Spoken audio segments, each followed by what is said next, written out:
Hello, everyone. Welcome to the Newsbrowse News broadcast. CBS News reports that the United States is intensifying its pressure on Cuba with a rumored plan to indict former President Raúl Castro. This potential legal action against Castro could pave the way for significant reforms within Cuba. However, the full extent and nature of these changes, as well as their long-term implications for the island nation, remain unclear and are subject to considerable speculation. The report highlights the ongoing complexities in U.S.-Cuba relations and the uncertain path forward for Cuban politics and society. Norway's Domestic Security Agency, PST, announced the arrest of a Chinese man in the northern Nordland County on May 15th on suspicion of illegal intelligence activities. This arrest follows a similar incident just weeks prior, on May 7th, when a Chinese woman was apprehended for allegedly stealing Norwegian satellite data.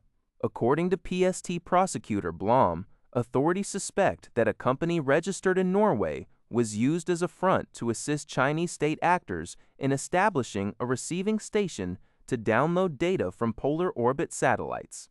PST considers both China and Russia to be significant espionage risks, and their latest threat assessment report highlights concerns about these countries' interest in acquiring land near Norway's critical infrastructure and military facilities. The arrested man's lawyer stated that his client denies any wrongdoing, according to Landshark Crowie's Well. China, through its Commerce Ministry, has urged Britain to adhere to principles of fairness, impartiality, and non-discrimination concerning recent media reports about the British government's plan to nationalize British steel. The steel company is currently owned by China's Jingye Group.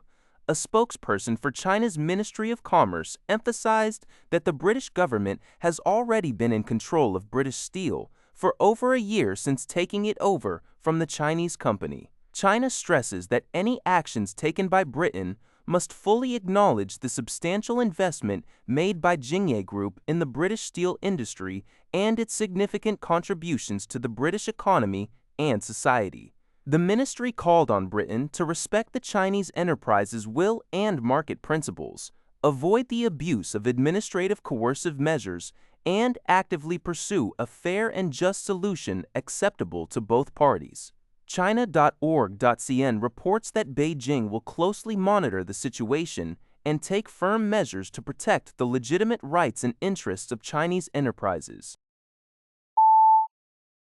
US business leaders who accompanied President Donald Trump on his recent visit to China have expressed strong intentions to deepen cooperation with the nation.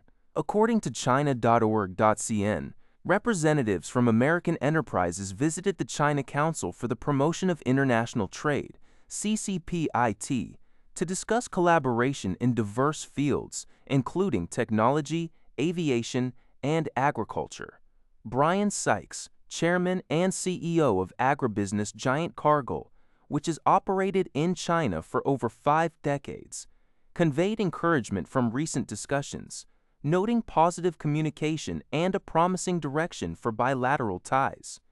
Cristiano Amon, president and CEO of chipmaker Qualcomm, shared his optimism regarding AI development in China and the opportunities within its industrial sector, affirming Qualcomm's commitment to expanding its presence. Ren Hongbin, chairman of the CCPIT, emphasized that the meeting between the two heads of state created a conducive environment for enhanced economic, trade, and investment cooperation, pledging CCPIT's continued efforts to facilitate exchanges between the business communities.